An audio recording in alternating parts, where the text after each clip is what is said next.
Hey everyone, welcome back to the channel. Thank you for being here. My name is Andrew, coming to you from the beautiful Carolinas. Today's topic is going to be the energy exchange with the narcissist. Think about that for a minute. Everyone, if you like the content, please like, subscribe, and share. So energy, what is energy? That's what you are. That's what I am. That's what is all around me and you. And you can feel the energy when you walk outside, just like the trees behind me are blowing in the wind. That's energy.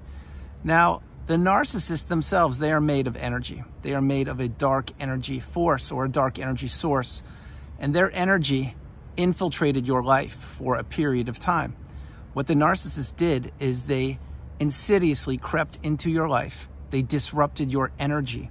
They took your time, your resources, your money, love, empathy, effort, your ability to be you. Remember, when you were in the narcissistic relationship, you became an extension of the narcissist. You lost your identity. You did not know what was going on because you weren't taught Narcissism 101 in school. But when you were in that relationship, your energy was disrupted day in and day out. Think about the mornings when you would wake up.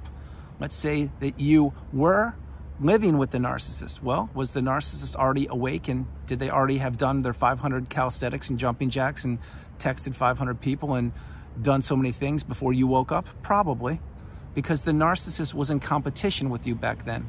But they did not want you to get a full night's sleep. They were trying to disrupt your energy. This is what the narcissist does.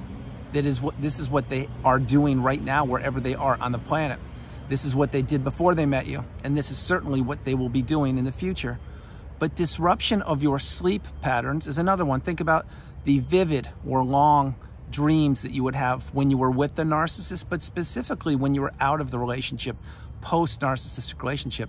Those dreams, they were extremely telling, and there were cryptic messages sent to you in your dreams, perhaps of things that had not been revealed in the past, or perhaps of things that the narcissist was doing in the present. Who knows? Dreams are very powerful. Side note, pro tip, if you are not journaling, I would strongly suggest you buy a good pen and a good journal and take note of anything from the relationship. Unless you've healed, then you can do what you want to do. But dreams are something you may want to write down also, because there are always messages in the dreams that you have, specifically post-narcissistic relationship, referring to the narcissist. And these dreams they're not fun to go through many times, but they dissipate over time. So getting back on track, the narcissist, the energy exchange with the narcissist, that was one example. They would wake up before you and they would guilt you into why you got 6 or 7 hours sleep when they claimed that they were on the go so much more than you were. Well, they probably were, because they probably were up till 3 o'clock in the morning looking for your replacement on one of their 3 smartphones, getting supply. That's number one. Number two is they woke up early because they didn't want to sleep, and because I don't believe personally the narcissist needs much sleep. I believe they don't actually want to go to sleep many times because it's too exciting to be destroying people's lives. That is why the narcissist needs supply from people that they have in their vicinity, and from getting supply on the smartphone with people halfway around the globe that don't even know they're being taken advantage of. But the energetic exchange with the narcissist, think about when you would be going to a barbecue or an event or a birthday or holiday or something. Well, back then you were going to celebrate a holiday, let's say, or an event, and your guard was down because you were a kind, loving, stable, healthy person, maybe even an empath.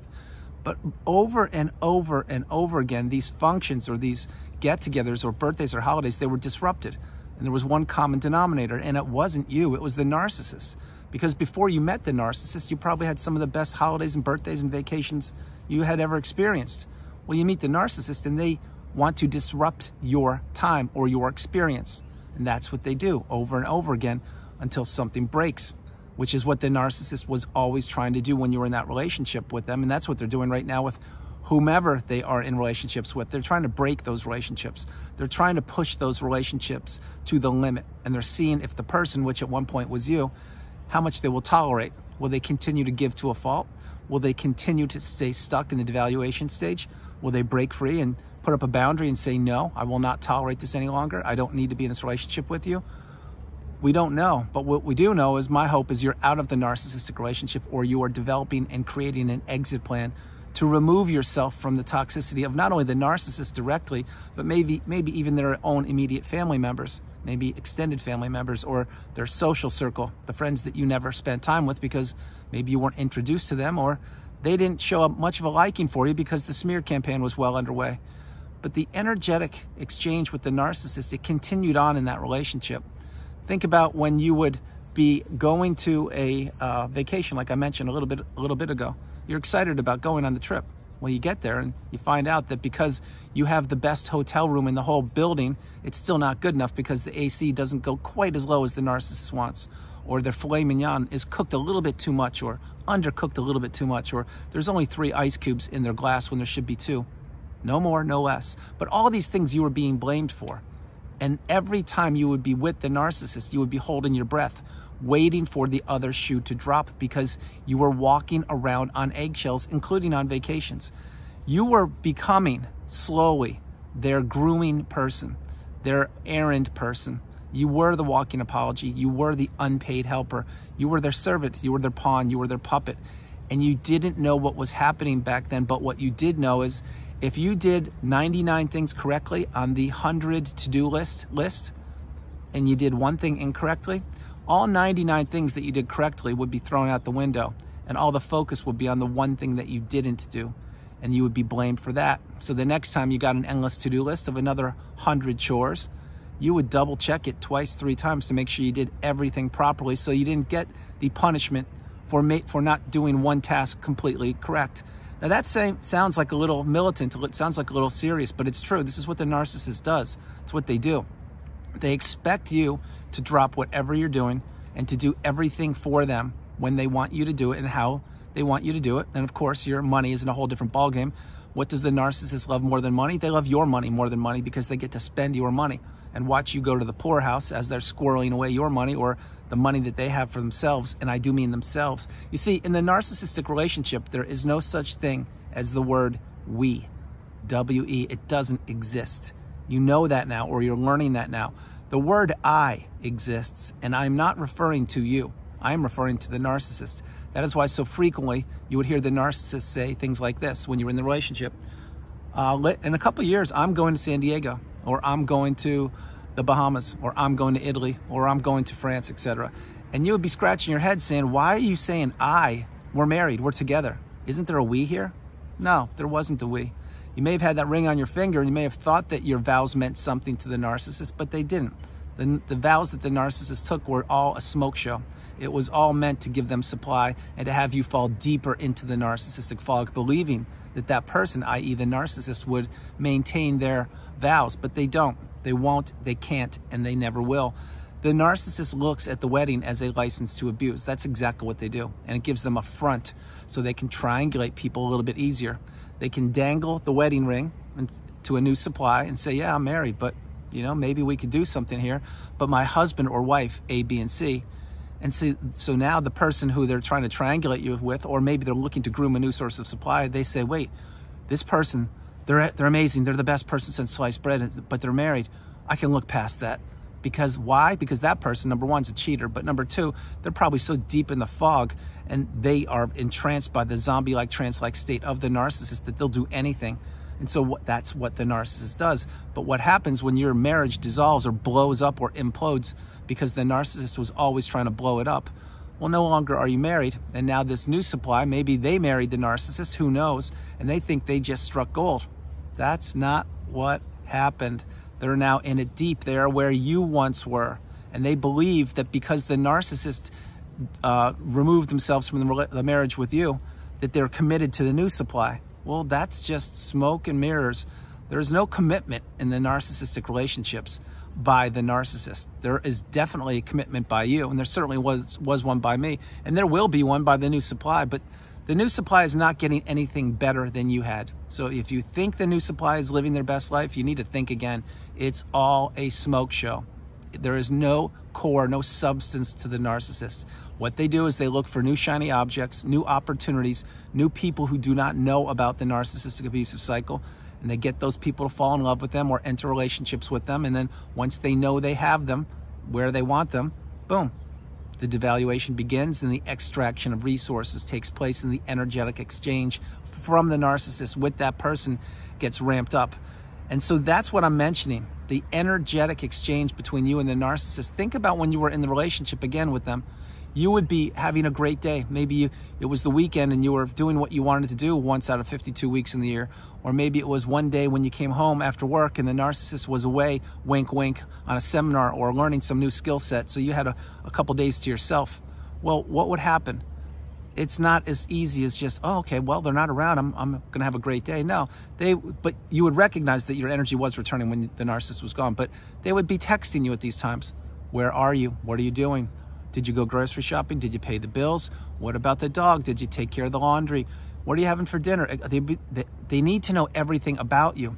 And even if they're 5,000 miles away when you were with them, when you were in a relationship with them, they would still be trying to control what you were doing, and they would be trying to zap your energy.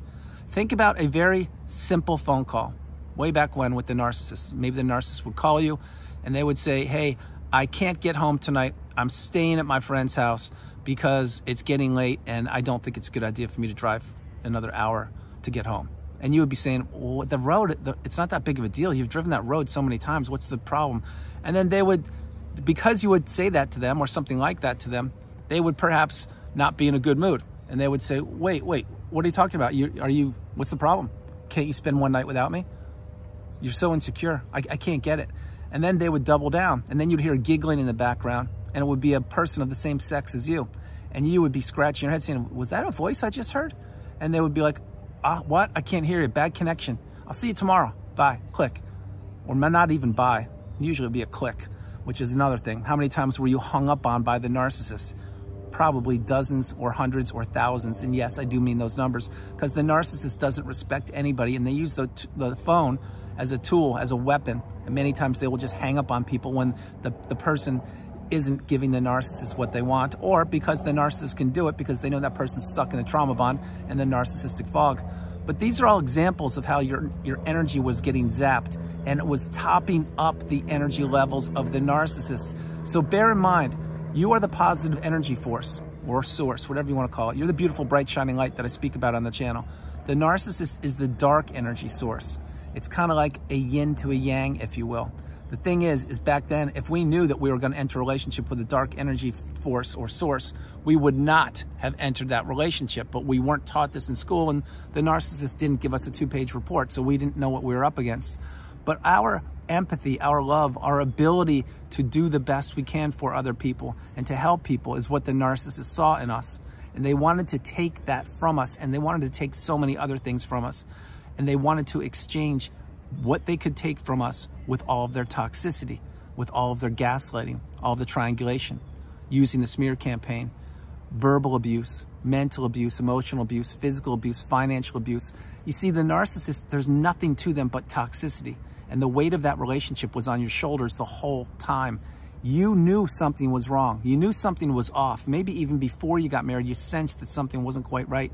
But again, you were in the trauma bond. You didn't know what you were up against. So you figured, you know what, maybe they're just going through a rough patch and I think I can help them, or I think I can save them, or I'll be the white knight in shining armor, or I think I can really, really show them a better way of life and improve their life. And that's what you were probably thinking. You were thinking that you could elevate them.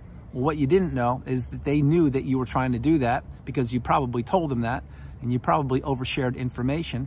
And when they said that, they're like, oh my gosh, this is going to be too good. And I now have this person in deep. I can't love. I have no idea what love is. I can fake it. And I have no empathy. I can fake it. And I can fake my grins that I'll give them. And I can fake that I actually care about them, which is what I will do. But what I will do is, because they want to be the white knight in shining armor, I will punish them for being themselves. And I will trade places with them for the length of that relationship, which means I will take anything I possibly can from that person, which was you, and it was me, and I will throw them a little breadcrumb of the love bomb / euphoric stage every now and again to keep them in line and to keep them working for me. And the whole time I will look for their replacement, i.e. the new supply. And the whole time these people, this person, which was you, will be stuck. They'll be trapped. And their health will take a hit. Their finances will take a hit. Their mental clarity will take a hit. Their network around them, which means their support system, will take a massive hit because I will drive wedges between them and anything that matters to them. The children won't be talking to them eventually because I'll use the smear campaign and say that you, the person watching the video, is unstable, or they're having concerns, or they're not so sure. They're not making good decisions these days. You see, I will try to steal this person's energy. and I will do a masterful job, a master class, if you will, of manipulation and try to blow up this person's life. Again, that was you. It certainly was me. But this is what the narcissist says. You see, no good deed goes unpunished in a narcissistic relationship. We now know that. And if you have the ability to love, consider yourself blessed and consider yourself fortunate, because many people on the planet, they can't fall in love. They don't even know what it is. They just know it's from a movie or a book or something. But the narcissist is at the top of that list. They cannot fall in love, and they know that. We now know that. I know it, you know it, and they know it.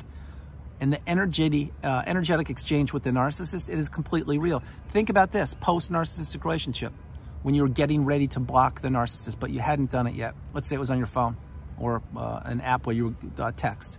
You didn't quite do it yet. Well, what would happen? What would happen is your phone would be available for the narcissist to communicate with you via text or phone call, and you would be anxious because you would be wondering, are they going to text? Are they going to call, etc.? Even though in the back of your mind, you did not want them to do it. Maybe there's a little bit of you that did want to do it because you're looking for closure, but you were still anxiety riddled because you were uncomfortable because you hadn't blocked them yet. And when someone would text you, you would grab your phone and look at it because you were trained when you were in the narcissistic relationship, and you would look at it and you would figure out, oh, that's just the corner store asking me if I want to pick up the groceries. Okay, it's not the narcissist. But then you would exhale and you'd be like, wow, thank goodness it wasn't the narcissist. Or flip it. Maybe the narcissist did text you back then before you went no contact, blocked them, deleted them, and removed all flying monkeys and people associated with them. Okay, well, what would the narcissist text you? Perhaps they would just say something like this, hi, or the famous words that virtually every narcissist uses, how are you? How are you? Now you may say, what's so deep about that, Andrew? Because it's a generic three-word sentence that they can copy paste with anybody. That's why. There's no using your name. There's no actually asking, how are you doing? Are you feeling okay? Are you is everything going okay? Do you want to grab a cup of coffee and talk and sit down? You're never going to get that. So they pull out the copy paste, the template, because they have a whole arsenal of templates to use via texting. And all it says is, how are you? And that could mean anything to anybody. And that's why when the narcissist is texting people, usually they have multiple people that they're texting or sources of supply, and they just use the same old expressions over and over and over again. Oh, it's a Friday night? Okay, I think I'll just use the, what are you doing? And they send it to 3, 4, 5 people. And the first one that gets back to them, maybe that's the lucky person who gets abused that night. I can't tell you, but what I can tell you is the narcissist has no substance and no core. And there's an energetic exchange with them whenever they were communicating with you. Think about this right now. As we're talking, all the pictures that you've had to go through, all the pictures you've deleted, removed, or thrown away, whatever you've done. To do that, that was an energetic exchange. You had to release the past. You had to be strong enough to let go of the pictures. And the narcissist knew exactly that you would be having to do that. Now, did the narcissist keep pictures of you? I honestly doubt it. If they did, it would be pictures that they would have kept about or of you, or maybe with the two of you, I don't know, to weaponize at a later date, maybe to hoover you. And a famous hoover technique of the narcissist would be months, years, whatever, later, they send you a picture of the two of you. Anyway, maybe it's email, who knows? And it's the two of you during a pleasant day. Maybe it was a Christmas from 10 years ago. And you're like, wow, I remember that. And actually that was a good day. But what happens? Then you get sucked back down the rabbit hole of manipulation. And you're thinking, wow, are they that bad? Was it that bad? That's what the narcissist is hoping you're gonna do, that you're gonna break no contact and that they can zap your energy one more time. That is why so frequently on the channel, I do suggest not only to go no contact, but once you go no contact, do not look back. Close the chapter of the book on these people. Move forward. Slow your life down. Minimize your life. Understand that you are the priority, that you come first, second, and third. And the narcissists try their best to take your money, your time, your relationships, your energy, everything they could from you. And they did succeed until you got that one light bulb moment and you figured out what narcissism was and how it had affected you for a period of time. You see, you can't unsee what you've seen. And when you've seen what you've seen, all the toxicity and all the nastiness and how the narcissist really doesn't care about you or anybody, and how these people at times have a mentality of, they have a mind mentality that they are all connected. And I can do a different video on that later. But what I'm sharing here is the narcissist, being with them, it's not going to serve you. It never has in the past. It won't today, and it won't in the future. What will serve you is really slowing your life down and understanding that your energy is for you. Your energy needs to go back within yourself and to heal. It can't be going out here, here, here, here, here, here, here. That's what you were doing in the narcissistic relationship. That's why you were always given the endless to-do list, etc. But now you don't have to do that. Now you've slowed your life down. Now you can take a class, teach a class, read a book, write a book. You can travel. You can meditate. You can fall in love again. You can create a new friendship. You can start a hobby. You can reclaim a hobby. You can rekindle a former relationship that person never met the narcissist, so that person's a safe person. You can do whatever you want to do, but it's got to be narcissistic free. You see, the narcissist wanted to disrupt your energy, and they wanted to keep you stuck in the low vibrational quagmire state where they exist, and that's where they wanted you kept in. They wanted you pining for them. They wanted you living rent-free in their mind. They wanted you thinking about them. They did not want you breaking the trauma bond. They did not want you healing. They did not want you seeing behind the mask. They wanted to keep you stuck and planted. And many people end up there and do not get out of it. But that's not you. You're in the community. You are acquiring the wisdom, and you are paying attention to the red flags and trusting your instincts and intuition these days. And now you have boundaries. And now perhaps you have gone no contact, etc. But the narcissist can't get to you any longer. That's my hope.